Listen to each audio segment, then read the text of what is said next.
This is section 1.1 and 1.7, which is both of them related to modeling functions. This ties into the AP Standards 1.13, which is function model selection, and 1.14, which is function model construction and application. So the first thing that we're going to talk about is how from a table we can determine what type of function that we're looking at. So this example gives us a time and distance. And so whenever I'm looking at a table and I want to determine without using regressions, we'll talk about regressions in a minute, but without a regression, how do I tell if the table is exponential or if it's linear or if it's quadratic? You could even keep extending that to cubic. But the first thing that we're going to do is we are going to find the differences. So if we look between 0 and 0.75, we're going up by 0.75. To go from 0.75 to 3, we're going up by 2.25. To go from 3 to 6.75, we're going up 3.75. To go from 6.75 to 12, 5.25. And then we go up 6.75. And finally, 8.25. So if all of those numbers had been the same, then it would be linear. So these are what we call our first differences. And so down below you can see where it says constant first differences, second differences, and ratios. So if you have constant first differences, that tells us that the function is linear. So we can see that our first differences in this case were not all the same, so therefore it's not linear. So then we're going to go on and find the second differences. So if I find the difference between these two numbers, I get 1.5.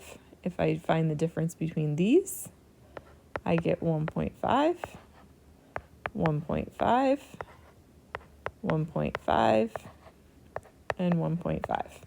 So you can see these are the second differences.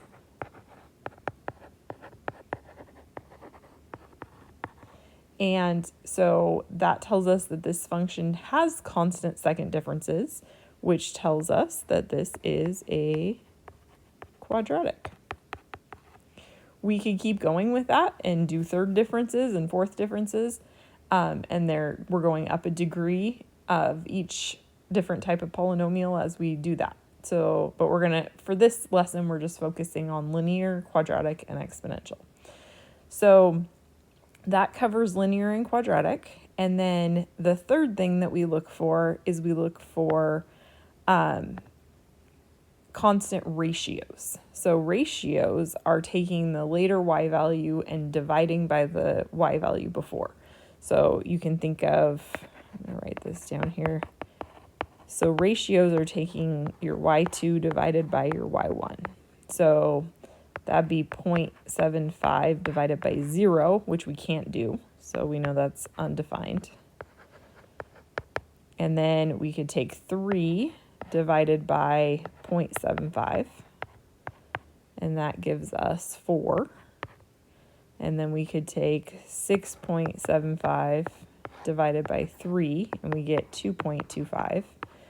So those are the ratios. And we can see clearly those are not all constant. They're not the same number. But if they were, so if we divided the second number by the first number, the third number by the second number, and so on, and we got the same number every time, then that would be a constant ratio, and that would tell us that our function is exponential.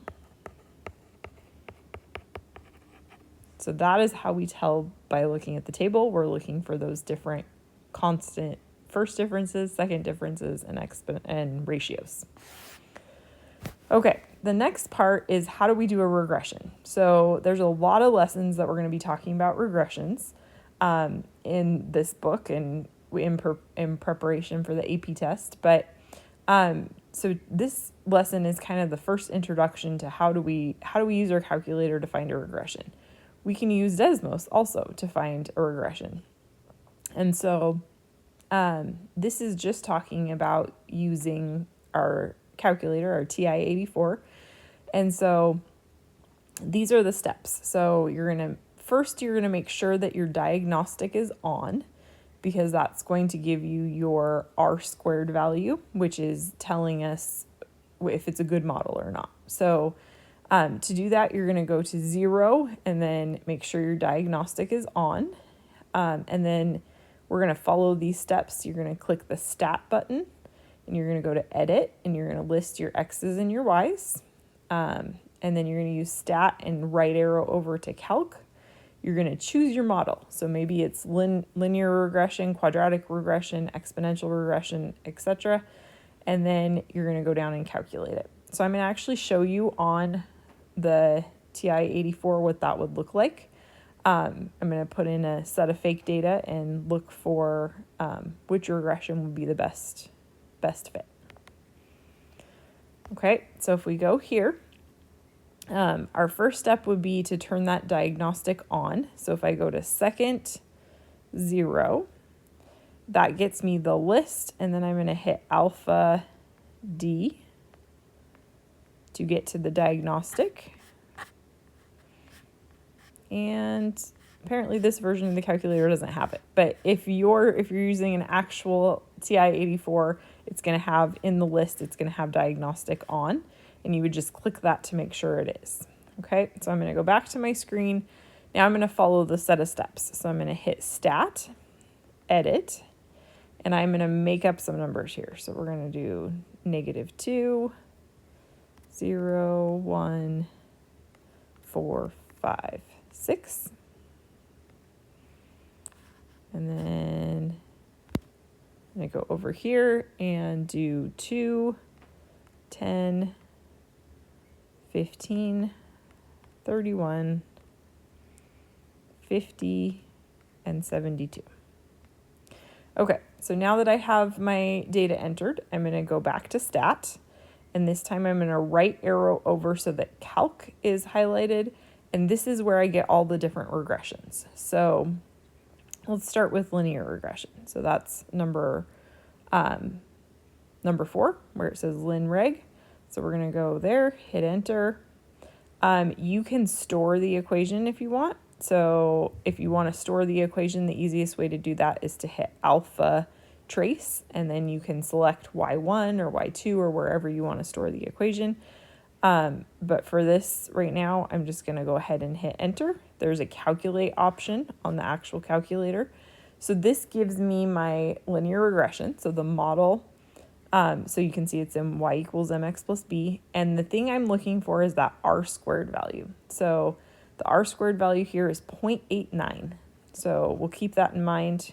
We're going to go back and try quadratic regression, which is number 5. So if I click that, you can see my R squared value for quadratic is 0.97. So that is much closer to 1. So we're looking for as close to 1 as we can. So 0.97 is a lot better fit. So that means quadratic is a better fit for my data that I entered. And let's try one more. Okay, so exponential regression. I'm going here to calc. I'm going to go down to where it says exponential regression.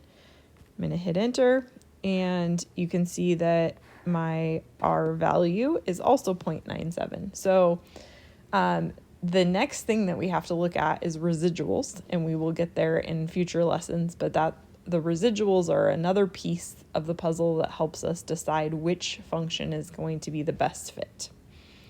So that's just kind of an overview of picking different models to match with our data and look at what type of problem that we're trying to solve.